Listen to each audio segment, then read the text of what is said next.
I decided to go with something a little bit different than Octoprint, which I think it still goes through Octoprint. I really don't know. I've been on their website for this, and it doesn't really tell me much. And there's only, at the time of making this, there's only 2 YouTube videos. It's basically just how to install it, and then as soon as it works, they just shut it off. Well, I want to know what it does. So this is how it came from Amazon in a nice little package with a few other things.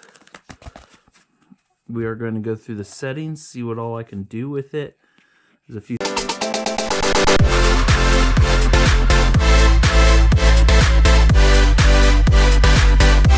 things I hope it can do. I do not have the camera, so don't expect that to come out of all this.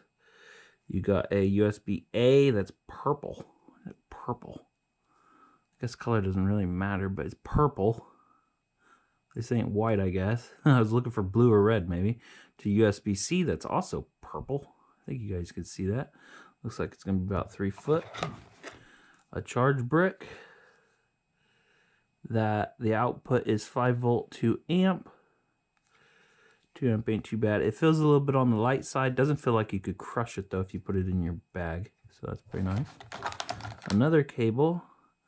That is white USB A to USB micro, which I think that's probably going to be plugging into the front of my Ender 3. I'm doing this to a regular Ender 3, not a Pro, not a V2.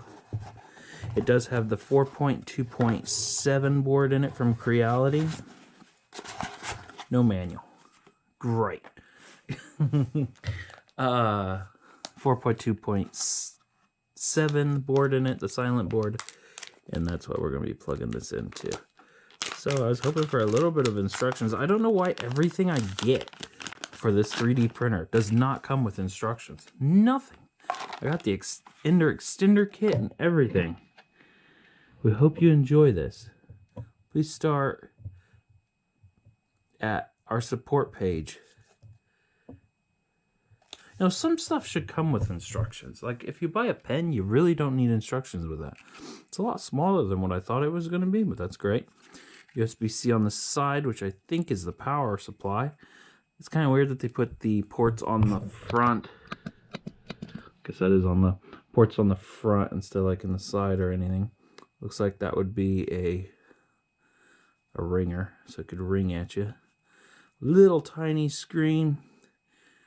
USB in, which then goes out into your, there's a reset button, goes out into your printer, and then it gives you this, which isn't even wrapped nice. Like, they could have put a nice cord on here so you can't accidentally yank this out, because all that is a ribbon cable, which is kind of cool, I guess. There we go. Let's go put it on.